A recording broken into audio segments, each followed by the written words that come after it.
Hey, everybody, it's Steve Baker from the Great Game of Business. Welcome to our weekly live chat. Oh my God, the Bat Cave has been exposed. Hang on. We're back in the Bat Cave. It's great to have everybody on board today. We're very excited about today's show, and this is our open book community huddle where we connect and discuss powerful ideas and share tons of useful stuff.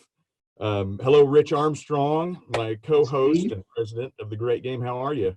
Good, thanks. How are you? Good, really good. Glad it's Friday, but man, it's amazing how much work is getting done remotely. I'm so proud of our team. It's great. Guys, as you know, I'm Steve Baker. This is Rich Armstrong, our president and co-author of our new book, Get in the Game, How to Create Rapid Financial Results and Lasting Cultural Change. Hope you have your copy. Thought we'd probably start with a little bit of housekeeping. As always, we've got you muted until the community Q&A after our special guest today. A little bit different today during the conversation. Do participate by asking your questions in the chat box rather than Q&A, the chat box that you see at the bottom of the Zoom screen, and be sure to select all panelists so we can see your questions. And Rich and I will try to address these during the interview.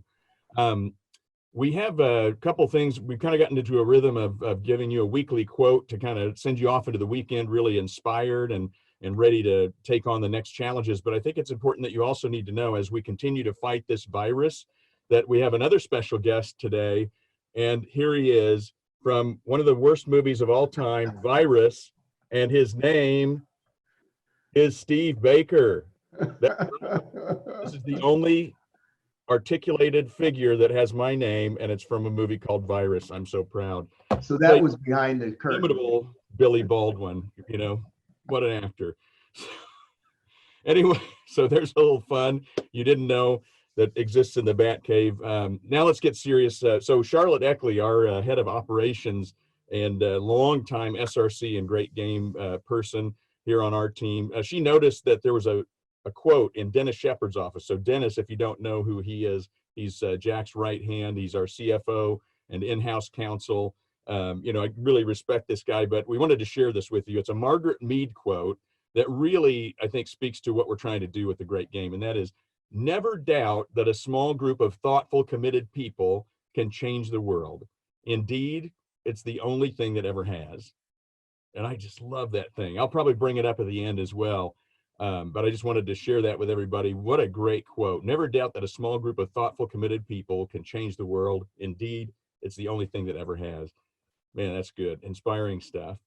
So we're going to jump right into things because I think we're going to need the extra time with Jack. What do you think, Rich? Should we just jump in? Yes, let's do it. Let's do it.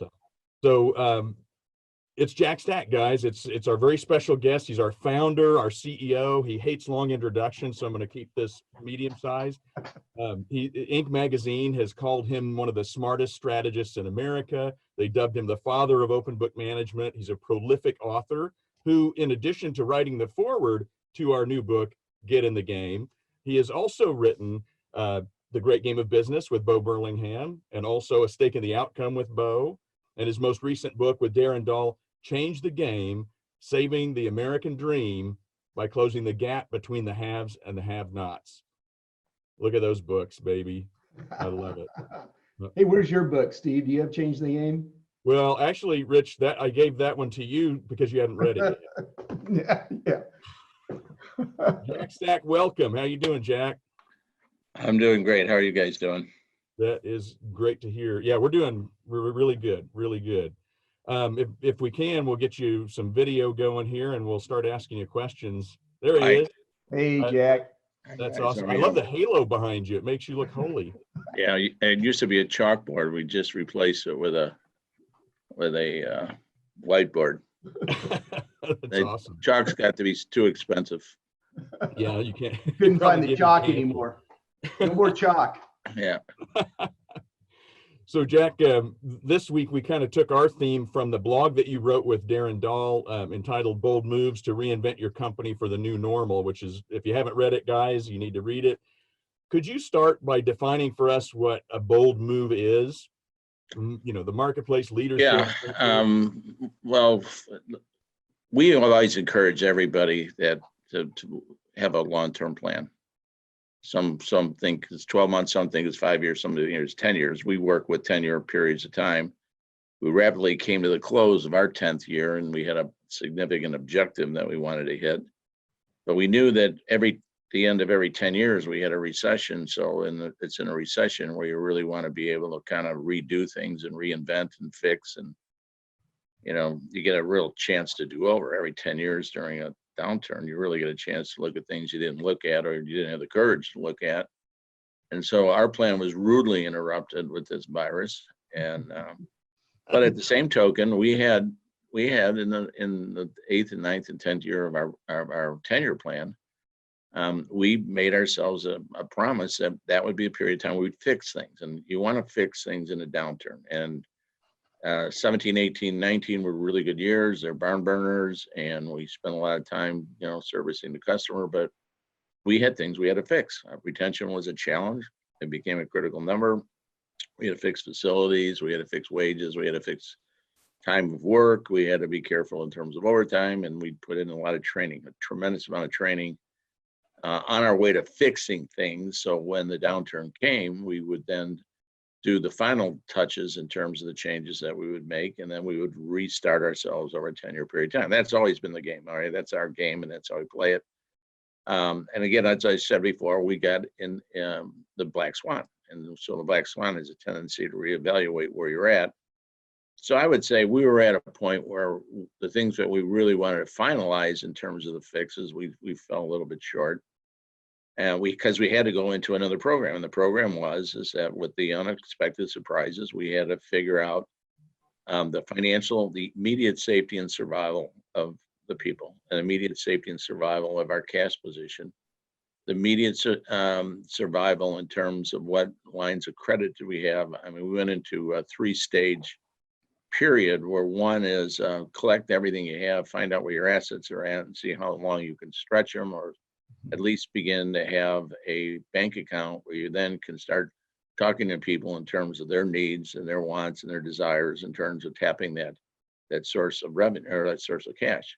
So the first phase was completed in our company about within the last 6 weeks. We really worked hard in terms of safety, healthcare, preventative maintenance, and we are just so blessed right now to say that because of the people, the responsibility that they take upon themselves, that we have not had one incident of 1,800 people in this particular period of times. Wow. We also then laid out the money. Where was the money at? Okay, and then we shared with everybody where the money was at. So that was the first step in the crisis. Second step then is that, okay, if it is going to be all brand new and you're basically starting from scratch again and you got a blank sheet of paper, what's it going to look like? All right, what is, you've heard it, new normal. What's the new normal going to be? And then we use obviously the forecasting techniques that we write often about, and we go through a data crunching process, and our people then lay out forecasts. They lay out a forecast for the first quarter, the second will be really the second quarter of this year, and then a layout and a plan for the balance of the year. So what we want to do is we want to get ourselves into a situation where we immediately can understand what is going to be happening in terms of our business. And I would tell you this, is that we are forecasting the balance of the year to be about a 25% difference than the previous year, okay? That's from all the inputs that we have in the organization. Once you normalize, okay, and you've got to come to the reality that that's going to be reality for a while, that's the third step, is the bold move step, okay? I mean, my God, we got to this recession or being like some bold moves, so where are the bold moves? But the thing I like about the bold moves is that when you go from survival to a norm to a future, then you've got people looking up. You got them looking at something really that they want to do, that they want to get to, instead of moping around feeling, woe is me, I'm screwed, there's nothing I can do about it. You got to have mechanisms to pry that kind of attitude out of people in order to believe that there is an opportunity, and then start the wheel, grease the wheel, get it moving, and then ultimately you're going to find yourself on the other side of the crisis. And so our bold moves are right now and we just finished the new normal. Like I said before, we're facing the realization that we're going to have a really tough second quarter. We think we're going to have a spike in the third, and we think the fourth quarter is going to be really strong. And the reason we do is for a couple of reasons. One is that we will get better. We will figure out how to live with starting all over again and opening up all over again. We'll make a lot of mistakes at the very beginning, but we'll fix the mistakes that we have. But that's what happens when you start all over again. You don't necessarily walk, you don't necessarily run, you're very cautious. But yet over time, we will improve. We will figure out ways of adding capacities to restaurants, or how to be able to allow people to come in and have additional square footage in terms of, and still living within distancing rules. I mean, we will figure things out, and it'll take us some time to be able to get there. But in that period of time, I mean, this is where we're challenging our people on, okay, all right, now that I know all this, what's your bold moves? What's your dreams? What are things? And bold moves are things you really wanted to get at, but you never got at it. You're never really honest about it. Okay, you didn't have the courage to be able to fix it.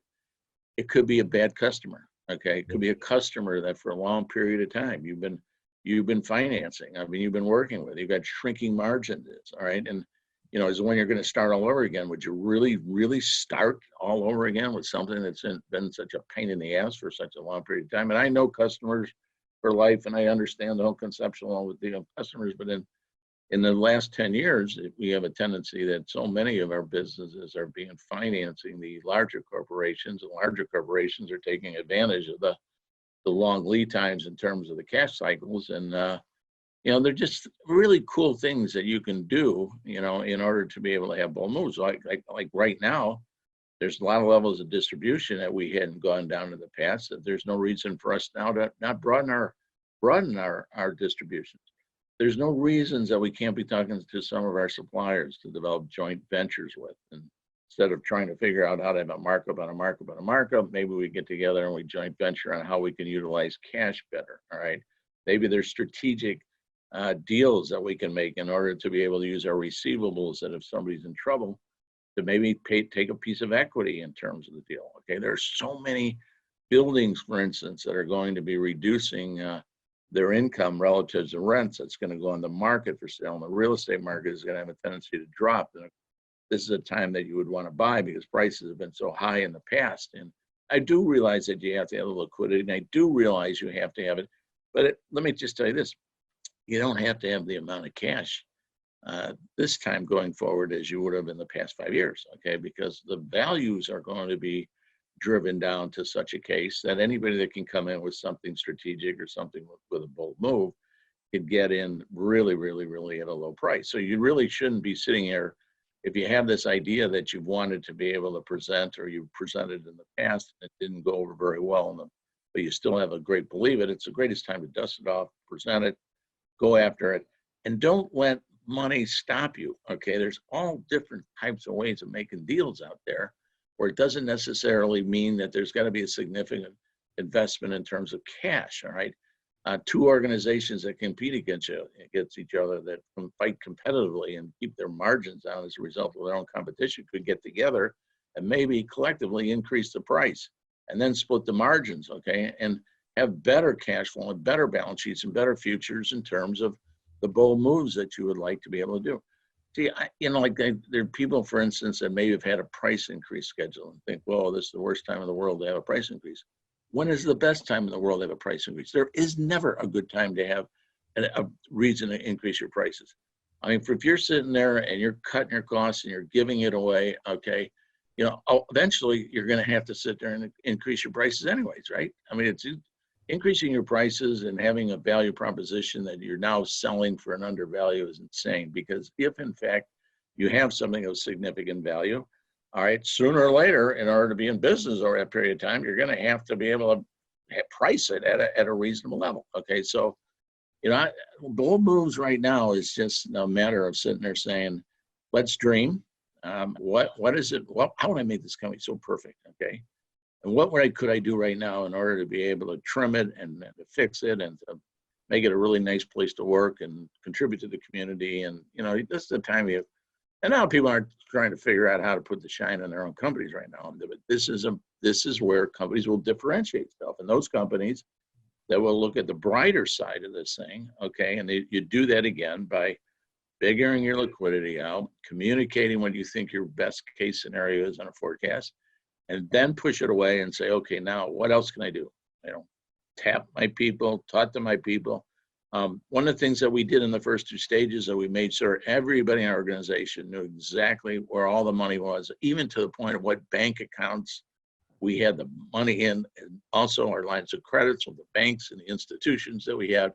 We taught them in terms of how far we can go in terms of leveraging. We gave them the covenants in terms of why earnings is so important in order to be able to have a grasp at additional borrowing, because we are a company that has no access to any of the government loans. All right, so we're kind of too big to be small and too small to be big, and so we fall right in the middle. And so the bottom line is that we were on our own, but when we realize that we're on our own and we're all in this together, it's easy to be able then to pull through this crisis. So, I mean, that's a long explanation of what bull move is, but if anybody wants any questions on how to be specific, I can be as specific as you would like it to be in regardless of what service or industry that you're in. Jack, when you talk about bold moves, it makes me think that some things that you've shared with us too is that those bold moves may be market moves, business model moves, but there's probably some bold moves that companies can make as well, like in terms of more transparency, or what's some bold moves they can make in terms of really getting their people involved in creating those bold moves and executing on those bold moves. Can you talk a bit about that? Yeah, what's really kind of sad is that we're obviously, we believe transparency is strength. We believe that the open book is the way, and it works best in a downtime. What's really kind of sad is that it's sad in a way, but it really kind of takes a crisis for people to really become more transparent. I mean, the last 4 recessions that I've been through, it's amazing when people just threw it out on the table and said, look, this is all I got, this is where it's at.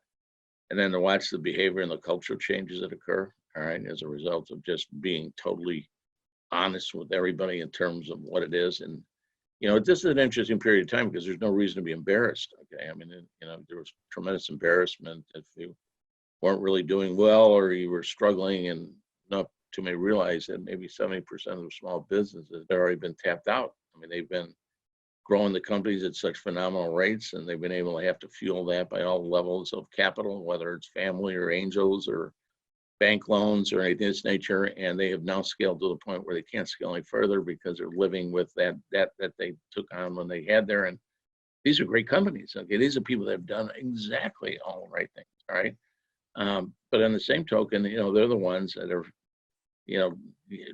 maybe had a business model where wasn't very heavy on inventories and very light on cash. These are some of the things that transparently we teach our people. We teach them. A lot of people have no idea what the cost of anything is. All right, they have the cost of a toy that you're buying for a toy shop, or they have any idea of a light bill, or they don't have any idea. Now all these things become real, right? Now all of a sudden, now we got a crisis, and we got to allocate.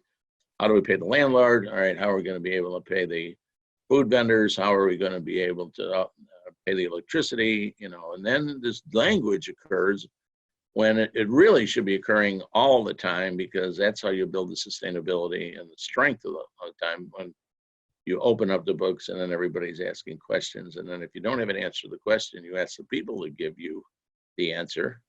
And that's when I believe you get entrepreneurship, innovation, creativity. I really think that what I like about the game that we play is that we really get input. We get new ideas, we get new products, we get new services, and we get bold moves. We get tremendously great ideas. And I can't tell you, since we've now given everybody an idea of just how much cash is available through inventory and debt, that they feel a little bit more confident in terms of taking risk. And you do want some risk taking in a downtime because the prices are so low. And you just don't want to wait another year or 2 years and look back and say, geez, I wish I would have done that. And I wish I would have done it earlier. And I think you have more confidence when you're transparent. I think you teach more when you're the teacher. All right. Not everybody's going to know everything there is to know about a business. Okay. But you learn more about a business by just talking about the business itself and all the challenges that a business has, and the sources and resources of funds inside of a business.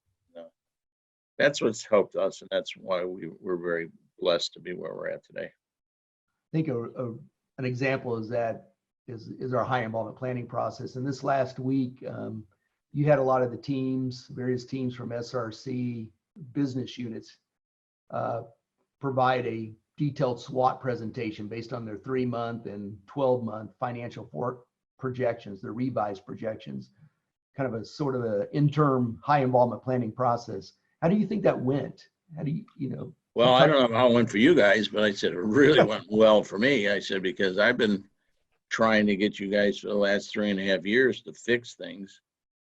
You did it at kind of a slow pace, and I was always kind of frustrated. But what happened once you put that second quarter plan together, once you put the third and fourth quarter plans together, and then I said, okay, go back and now tell me what your strengths, weaknesses, opportunities, and threats were on your own plans. I was really impressed on your threats and opportunities were all the things I wanted you to fix 2.5 years ago. Okay, so I got the greatest sense of satisfaction watching you guys put together all your worries and the things that you needed to fix. And then I could end the meeting by sitting there talking to you and saying, all right, okay, you know what the next meeting is? Tell me how you're going to turn your opportunity or your threats and your weaknesses into strengths and opportunities. That was all I had to say. It was perfect, okay? The last 30% of what I wanted this company to get to in terms of fixing things came out at that particular moment, right? Things happen faster in a crisis. There's no question about it. I heard the President of the United States said, we lend out more money in the last 14 days than we did in 14 years, okay? The speed of which you move in terms of a crisis is absolutely incredible. And so what we were asking you guys to do are the final touches in terms of fixing your organization, right? Came in that one little SWOT analysis. So, Jack, I'm going to throw in some questions that are coming in from the chat box here. Larry asks, when starting a new company that may need to raise investment, would open book finances be seen as a liability by investors who may value secrecy? Maybe open book, but private to employees is the right balance versus recording meetings on YouTube as another example. What do you think about that? Of all the businesses that we have been in, and we've been in over 60, somewhere between 60 and 65 different businesses and dealing with all kinds of Dante's Inferno when it comes to lending, all right? I have never seen, the only thing that I've really seen as being a detriment is that if you don't know, okay? Yeah. Not is what you know. And you know more by having dialogue, having conversations. You know about your organization. You eliminate unexpected surprises. And in the lending world, okay, the worst thing is an unexpected surprise. Okay, that is the worst thing you could ever do is go to a lending officer or private equity that you can do something, you don't do it. All right. So I think in order to be able to make absolutely certain that you can have a good forecast, you can set a good standard, that you have to get buy-in from everybody in your organization. Okay. I mean, it's going to come down to the covenants and the commitments that you're going to make relative to loan. It's never been about the secrecy. Okay.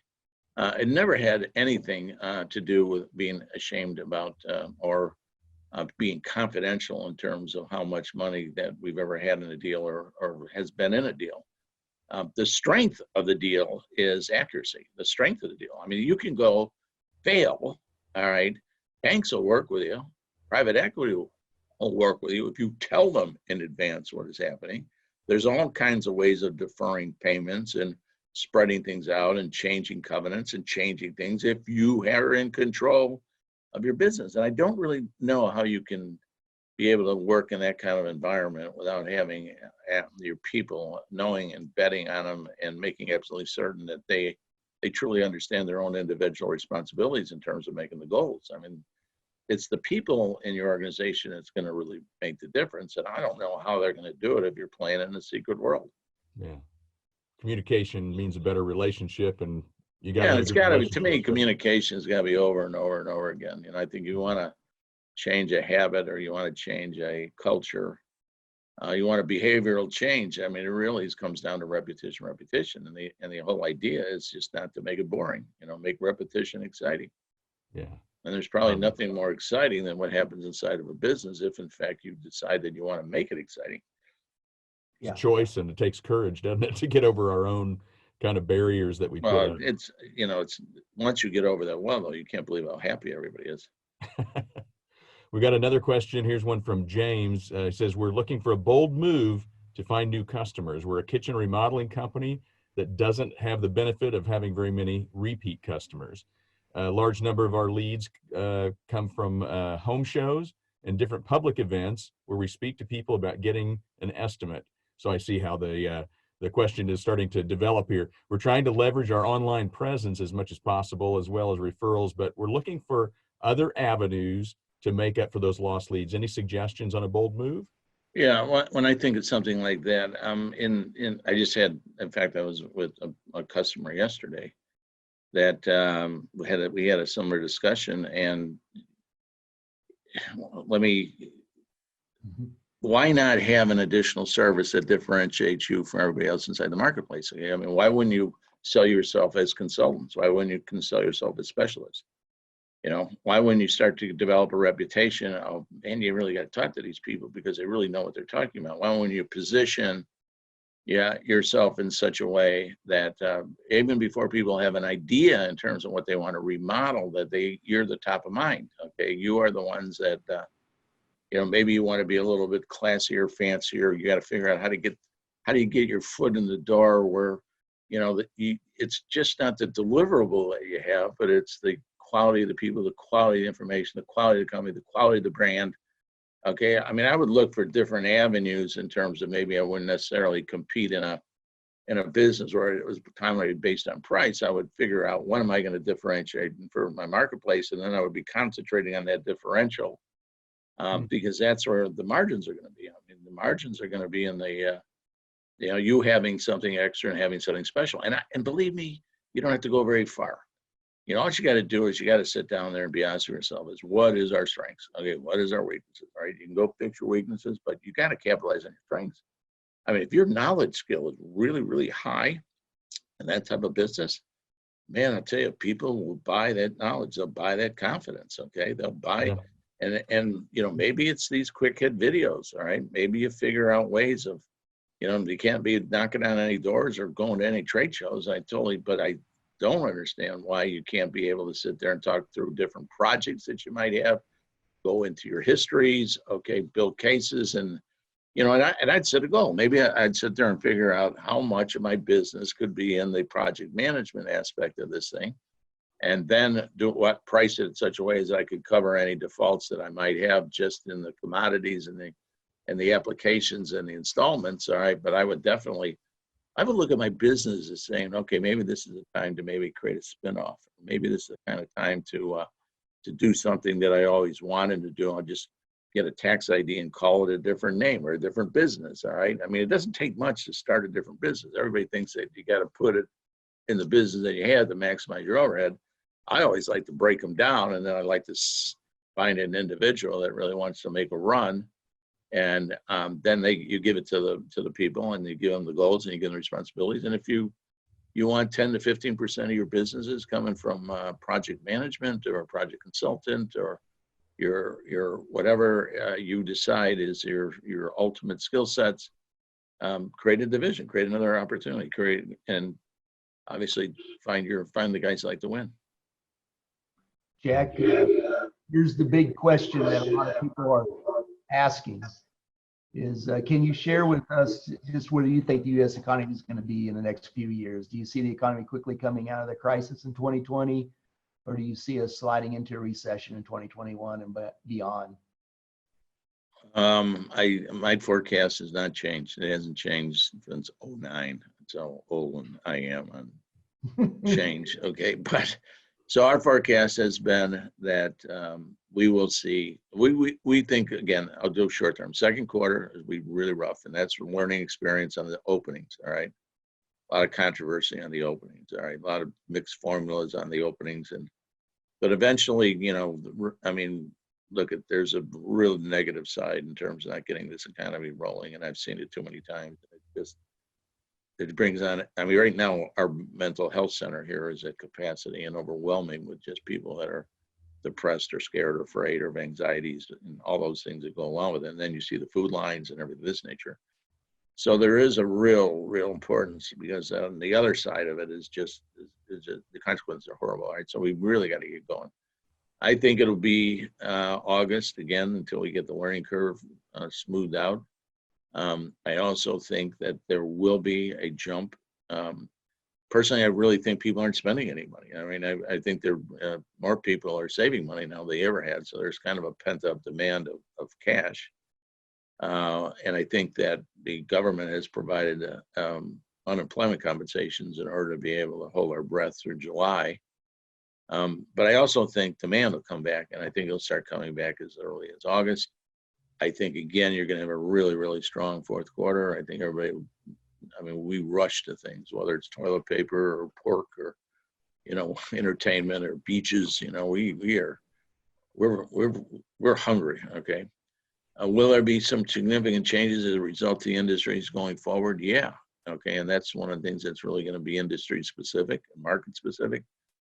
When you think about mass transportation, is people are going to be buying more cars now and not getting on trains and buses because you can't get the distances? And will that change the whole automobile market? Will they come back and eliminate clunkers? You know, I mean, you really got to be able to do a lot of data crunching in terms of trying to figure out what 21, 22, 23 is. All right. Now we do a pretty good job of that by our high environment planning processes of bringing in all the current data. I think that you will see a stabilization in 21, 22, and 23. And I think that's optimistic, right?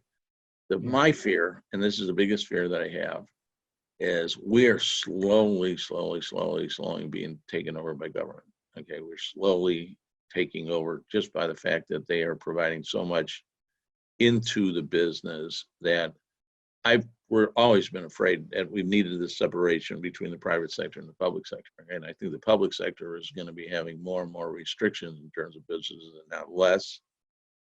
So that to me is one of the things that we have to deal with during that particular point in time in order to be able to get beyond stabilization. Okay, so I think we're stable. Okay, 21, 22, 23. A lot's going to have to do with, you know, just how much is free market going to be free? All right, and then how much is it going to be really dictated by policies and procedures? All right, and my fear is that the people that will be dictating the policy and procedures have no idea the collateral damages that it has effects on businesses. I mean, we can see a period of times when they want to do really good things. Okay, they haven't really taught them through. It's like they didn't really talk to a lot of business people on, you know, the extra $600 that maybe somebody doesn't really need or pays more than what they really have, and you know, and there's to me, there's a fear that government's ultimately going to be taking over business. All right, and if that happens, then I think we'll be back to this flat line. Okay, I don't think we'll see the innovation and the creativity. You know, what was fascinating was in the 70s. Okay, all the small businesses started as a result of the downsizing of the Fortune 500 companies. There are people that left those Fortune 500 companies and they had brilliant ideas. They were brilliant workers. They were trained really well, and they got laid off and they got shut down. Unemployment hit 12% by 1983, but yet these entrepreneurs, these guys went and started their own businesses, right? That was the beginning of the entrepreneurial revolution, okay? So I just hope that we just don't get, I hope that entrepreneurial revolution occurs and it has that fire in the belly. Unfortunately, there's going to be some scrap, there's going to be some obsolescence, there's going to be some losses, all right? But we really got to be able to figure out how to fire it up. I mean, we really got to be able to, you know, I just don't want to end up all of us being big box companies, okay? Right. Because it's so important to have diversity. I mean, I went to, when I was invited to go to Australia, went over all of Australia when Australia was just owned by big companies. Australia, you couldn't finance a receivable, you couldn't finance an inventory because they didn't address any small businesses in Australia. Then they had a world strike. And they began to realize how tied they were to an economy. And if they had a recession in the economy and it's a big business, there was no elasticity to pick up the people. And so we really, really worked with them really hard to be able to open up their economy, and understanding the strength of the economy was the ability of all these great entrepreneurs, these contributors. All right. And I mean, that's really been our strength in terms of our company, our country. You know, we get our unpleasant surprises, but there's this fierce competition that we have in everyone, and I just don't want us to see that loss of competition. I I don't want us to be depressed by things that are just absolutely ridiculous and rules and regulations that really hurt people more than they do to protect them. I think sometimes our society feels that it's their responsibility to take care of us. You know, I really have a hard time, you know, thinking, well, thank you for protecting me from myself, as if I can't protect myself. So I think you want to see a bounce. You know, you're gonna see a bounce. You got to be you business people got to stand up. I mean, you really have to stand up. We got to quit taking shots, and we got to quit having the media tell us about how bad we really are, and we just go into a cubbyhole and we really don't say screw you. And we got to defend for ourselves. So I think a lot's going to happen in 21, 22, 23 amongst our communities. Okay, if our community starts standing up and saying, hey, without revenue, there's no society. Okay, you know, get it, say it again. Without revenue, without business, there is no society. Okay, there is no society. And I don't know how they're going to try to figure out how to have a society without having revenue producing people. Yeah. All right. So I sorry, Fran, taking a while to answer that question, but so much is going to be based on the governmental controls that are going to be in effect in 21, 22, 23. Yeah. Is there anything, or I'm sorry, Steve? No, I just said that's why we have you on. Yeah. I mean, is there anything specific this community of businesses we're talking to right now that they can do? Oh, I mean, we can enhance our business education. Come on. I mean, this is, I think our colleges tried to put entrepreneurial programs. I think they've tried to put innovation centers on. Okay. I think we pumped up people with a lot of hope, you know, and I just think that this whole element of financial literacy has been suffering for such a long period of time. And I think as a result of being so economically illiterate, you know, we're now taking on more debt, not less debt. You know, it's like, do we really understand what debt is? We create a lot of false hopes in terms of startups and businesses because we don't teach them balance sheets and income statements and cash flow statements. And we don't teach them that you got to listen to what these things tell you, because what they tell you is what you should be doing. All right. And, you know, everybody thinks that because we got a internet or because we got a Google account, we can go out there and we can start a business. And then sooner or later, we tap out our parents, we tap out our credit cards, we tap out our commercial loans, we take out, then we go to private equity. And, you know, this is not a good social model. I mean, the model is that you live within your means, you develop the earnings, which is just all you're doing is you're just telling people how efficiently you're using cash. You figure out where your cash is, and then you make your necessary investments based on the people that you have, but you never outrun or outgun your resources, all right? And we have just created an opportunity here that I think is suicidal, that we just tell everybody can succeed. Go out there and try it. Be a hero, you know, and listen, I'm as guilty as anybody. I mean, I used to go to the Inc. 500 meetings, and we were praising the fastest growing companies in America, and I knew personally that 90% of them out there couldn't meet payroll on a Monday, okay? And we've lived like on that edge. And I think whenever you have a no-brainer economy like we have, no-brainer economy is anything greater than 1.5% GDP, all right? Anytime you have a really, really good economy, anybody can make it for a period of time. Right. And they're really not focusing in terms of what's going to happen when you go and you hit a downturn. You haven't been running your business. You haven't been really good stewards of your business. All right? You've maybe taken risks that you shouldn't take. You know, maybe there's just a little bit too much optimism in there. And I always thought that the financials were one of the things that just brought you down to earth, okay? And if you had the guts and the courage to listen to what the ratios were telling you, and you listen to them, that's how you're going to build sustainability in a long period of time. So then we thought if we taught more people that, you know, our people then would become good business people. They would go home, they would run good homes, they would be out in their communities, and we would at least develop some roots in terms of sustaining the concept that business can be good, business can do good, and you know there is a brighter side of capitalism. That's what we try to do. I love that's a big takeaway, is the brighter side of capitalism. People are misunderstand capitalism so much. I think I'm going to grab some more questions from the chat box if that's okay. Yep. So Jack, this one's from Steve. He says, we've got PPP, which buffers nicely the next several months. How do we maintain a sense of urgency across the team? Very good question. Again, Steve, my recommendation is I've never seen a more sense of urgency than when you throw all the cash in the middle of the gymnasium. And then all of a sudden you have everybody in the stands come down and take what they think they need. And by the time everybody takes out what they need, there's nothing left. And that's when people really get a point.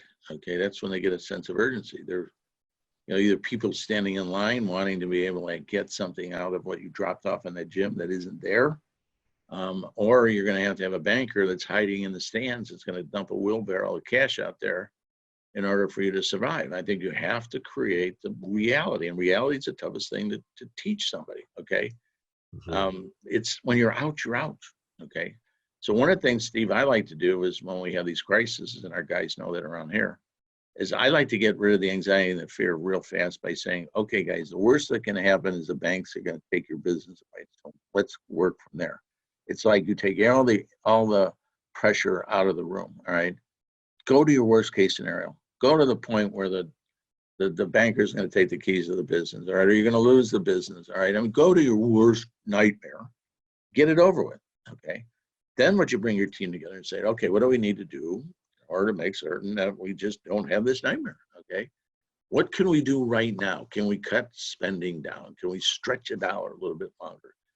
Can we go online? Can we go curbside? Okay. Can we create deliveries? I mean, can we create new distribution channels? Right? Can we broaden our coverage? Okay. All of us can become salespeople, but I think people become salespeople only when they're working together to be able to create a great company. Okay, I don't think you can get that kind of buy-in if everybody's in a silo or everybody's got accountabilities or responsibilities and they don't add up to anything. I think this is the time, these are the times when you lay out it on the table where everybody learns the most, the quickest, the fastest, and this is where the time where you get the greatest ideas. Yeah. Don't miss it. Don't miss that opportunity. Yeah. Don't let a good crisis go to waste, right? That was one of the Chicago mayors that said that. I think that I'm more concerned with results. I don't think the results really show by the guy that made the statement. Yeah. Well, there's sort of a related question from Nitesh. Jack, with SRC being in manufacturing and markets in degrowth phase, how does the organization plan layoffs or salary reductions? Any new thoughts around this? One of the things that you really try to do, you got a choice. You can go command and control, or you could try to get them to really volunteer what they think they can do. You got really one or two choices, right? And it's really, your first reaction is normally command and control. I mean, you're going to really kind of go out there and dictate to everybody, and then you're going to wonder, well, why isn't anybody participating?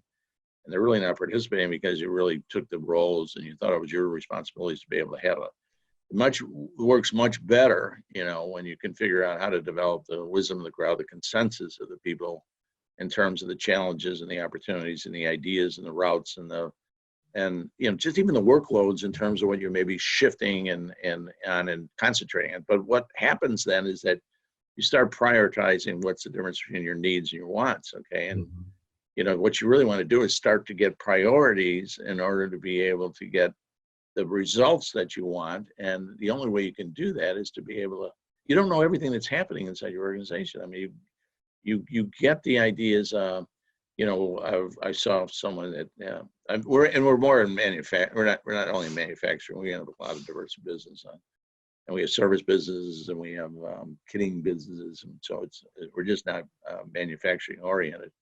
But each one of them in their own marketing, each one of them in their own space, okay, has unbelievable opportunities to be able to come up with new ideas, new streams of earnings. I saw a toy store that was completely shut down. I mean, who just figured out that Easter was going to be their Christmas, and came up with the idea that, hey, people aren't going out there and getting the Easter basket. So what if we did? What if we went out there and bought 12 items, kept everybody away from having to go to the stores? We would use some of our vendors. We would then package them. We'd send it out, and they were able to get through a month by just one idea in terms of Easter baskets. I mean, the Easter basket orders went crazy. Okay, they hit a niche. They hit a marketplace. Stay in tune with the needs of the market and the markets that you're in. Find out the pain points. And whenever there's a pain point, there's an opportunity. Right? There's a new idea. Right. Challenge your team for ideas and opportunities. I'll tell you one thing, once you crack something like this open, I can't tell you that it's kind of invigorating. It's exciting, to be able to think about the fact is that, hey, I tried it before and maybe it didn't work. Now I can do it again. Or maybe I was turned down and I was turned down because it wasn't the right time, the right opportunity. I got all these good ideas. I mean, flush them out, get them on the table, and then gamble on a couple. And then gamble on where you can afford to lose. Okay. And this is what's critical. I mean, one of the things we always set aside was money to take on risk, money to be able to put into wild and crazy ideas. And we put in a lot of money in wild and crazy ideas. Okay. But it was money that we could afford to lose. And it really doesn't matter whether it's $50, it doesn't matter whether it's $500, it doesn't matter $50,000. If you start somewhere, if you make that one risk investment, you learn everything there is, regardless how big or small it is, then you won't make the same mistake the second time, and you'll learn by the second time and third time. But then that comes that point of diversification, the point of being able to take people's ideas from the floor and transfer them into revenue producing products, because that's what we are. In our businesses today, the minute we have a new idea, we better be working on the next one, okay? Because if you're going to go and you're going to get a customer and you're going to get a sale, okay, and you're going to be really thrilled with that order, from that point on, that marketplace is going to want you to reduce costs, okay? They're going to want more than you ever wanted in your entire life. And the way to be able to cover it over a long period of time is you got to have another one ready, okay? And you got to keep inventing one right after another, right after another. Yeah. Never stop, right? I just wanted to point out this chat because we can answer it pretty quickly. I think we can address it, but it shows kind of a little bit of the international reach we have. This is a Mark from Africa that's actually implementing GGOB and OBM in African communities living in high density wildlife areas to help create sustainability businesses to support and conserve local forests, elephants, lions, zebras, and wildlife. So quite the business. He says he's new to the great game of business and he's just looking for the best way to actually help and get help in terms of implementation of these practices internationally. And I just wanted to point out that, this is one of the challenges that a lot of international folks can't necessarily come in and work with our coaches or work with our workshops, but we are launching a new community site in June that gives all access to a lot of information, a lot of resources that could help them. So Mark, just write that down, put that on your date, on your calendar, that'll be in June. And I think that's a great way for you to incorporate yourself into the community and maybe help you with some implementation of this. Awesome. Mark, I noticed that you're living in Zambia. I mean, we did a 2-year term down in Zambia, and we went to World Bank asked us to go in there and bring the great game of business into Zambia, and we put the great game of business in the ZZCM, the largest copper mine. In fact, they had 5 copper mines, and we visited every one of the copper mines and for 2 years. And what was the amazing thing about it is because 85% of the GDP of Zambia at that time was copper, okay? And if anybody needed to diversify the business and to be able to stabilize the economy, it was your country, because your country has just been so well educated and so brilliant. But because of more coming from the government, okay, they obviously had rules and regulations that didn't allow them to be entrepreneurial. But once we were down there, I mean, all we saw was opportunities. Once then the copper mine pricing crashed on the marketplace through no fault of anybody in Zambia.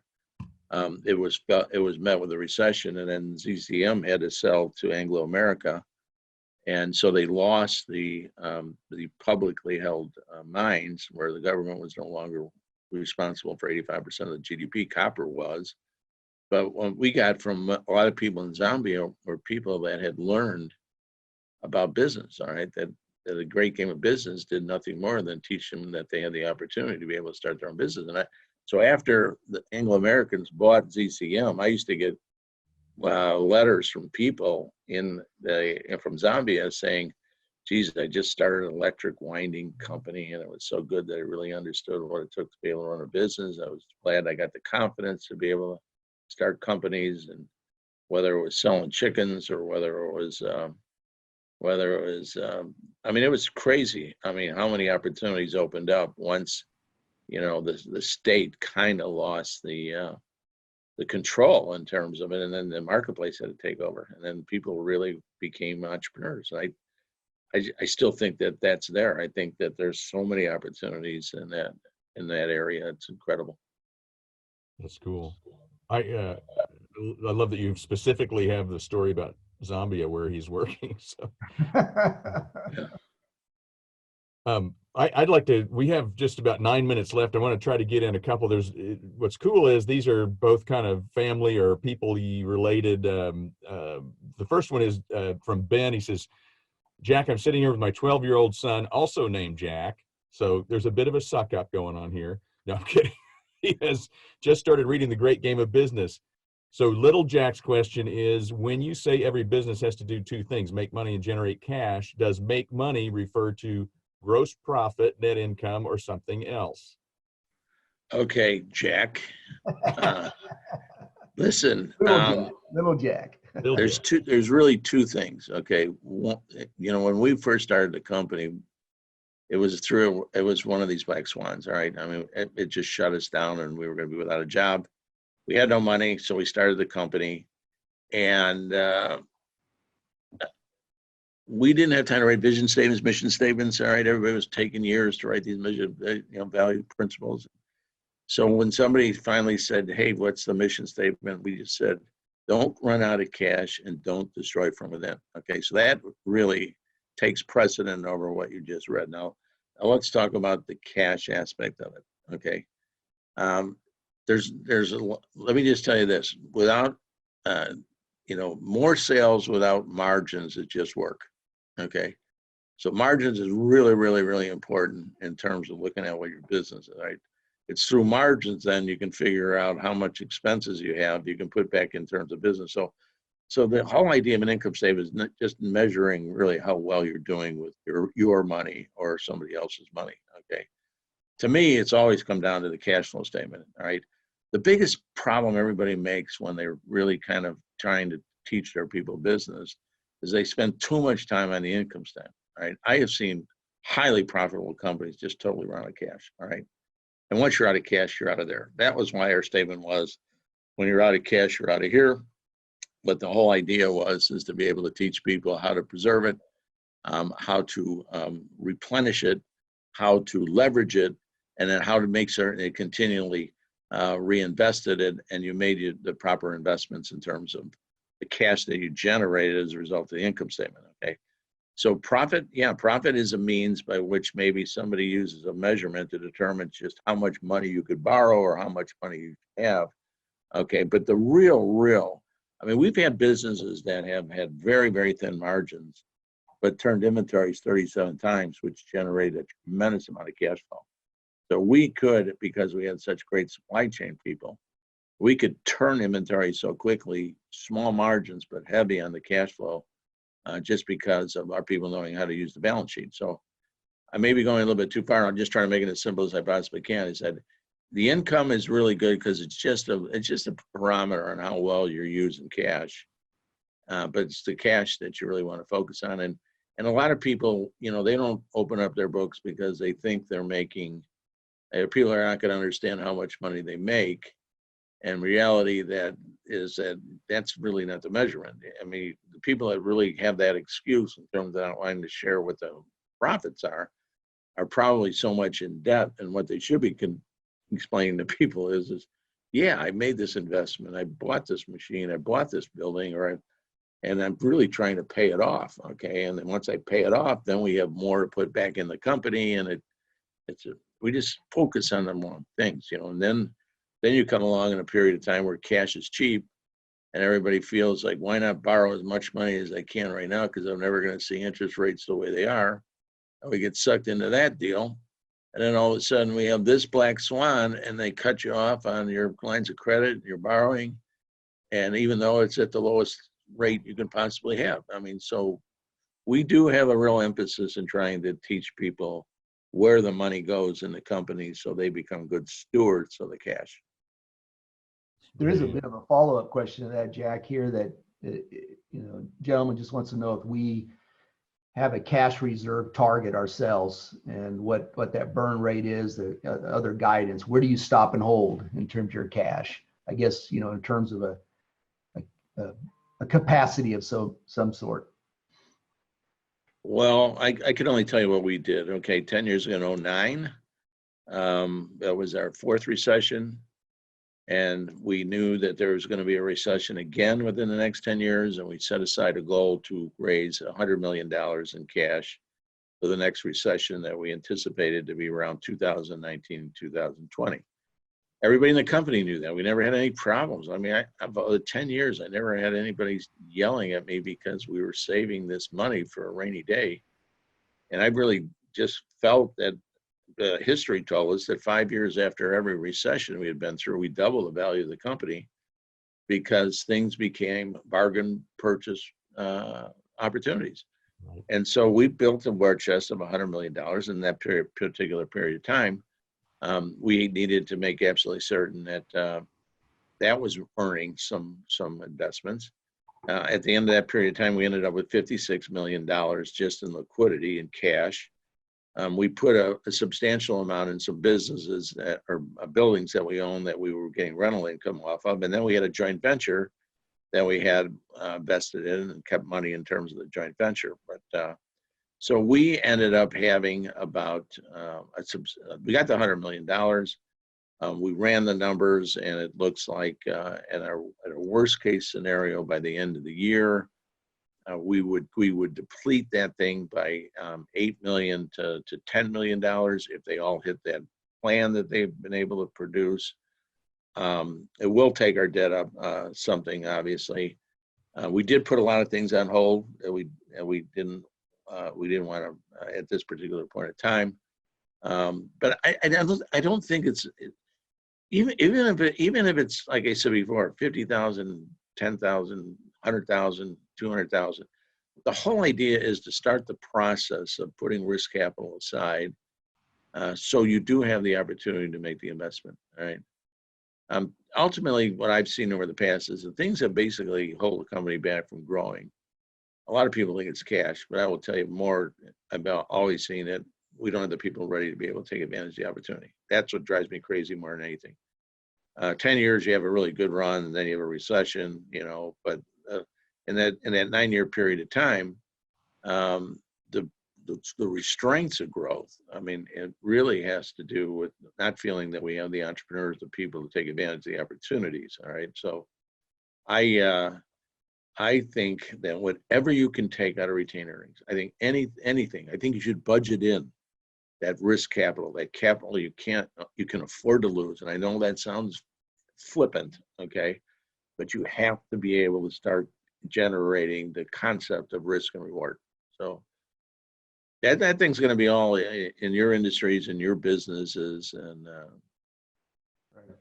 it's going to be hard not to touch it. I mean, that's a hard thing, because the minute you get a sales increase or you want to buy inventories, or something happens, that's our pattern. We go after it, right? You do. Well, we are at time. Jack Stack, I want to thank you again for being. Hey, thank you guys. I hope you all have a great, safe weekend. I hope this upturn happens much faster than I just predicted.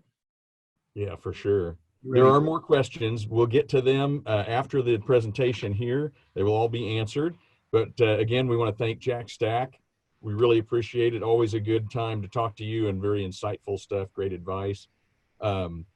Listen, guys, this week we want to be perfectly clear. It is time for your bold move. We need to all be in the game. So you need to get in the game, and you need to do it now. It's a perfect time to do it. We're trying to make it very simple, very easy. And this is what you need to do. You got 3 ways to get in the game. There's the on-demand, get in the game, a brand new product where it's self-directed, self-timed. You can walk yourself through the process.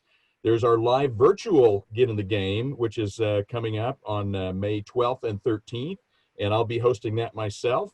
And we'll actually go through 2 days of material that comes from, of course, get in the game, creating rapid financial results and lasting cultural change. And then this summer, depending on what kind of regulations are in place and guidance from CDC, we will probably continue to do our live in-person sessions this summer again. Again, 3 ways. Just go to the homepage. It's all right there. 3 different ways to get in the game. Look, let's keep the conversation going. Keep sending your questions, your best practices, your ideas, challenges, victories. I just read a new survey from the National Bureau of Economic Research that kind of talks to what Jack was talking about. He says, if this economic crisis lasts 6 months, they estimate that less than 40% of small businesses expect to be open at year's end. That is staggering.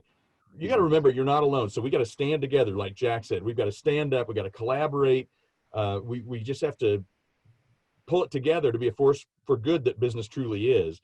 It's up to us to invest in each other and to get in front of this before there's no small business or mid-sized businesses left. So to make a really, truly world-changing impact, we got to be creative and we got to collaborate as business people. That's why we're building a platform, as Rich mentioned earlier, to allow us all to connect with like-minded and like-hearted people in the global community of great games. So more information to come. We're community. Let's stay a community. That's what community does. So, Rich and I have committed to continue to bring the community together here each week at 11 o'clock Central on Fridays, and we will continue to do that. Make sure that we are always bringing you someone from our community of practitioners who are leading through this crisis. So, man, Rich, thank you so much. Always great to see you, Steve, from a distance. Jack Stack, thank you very much. And again, all your questions will be answered. Thanks everybody for coming. We'll see you next week, same time. Bye-bye.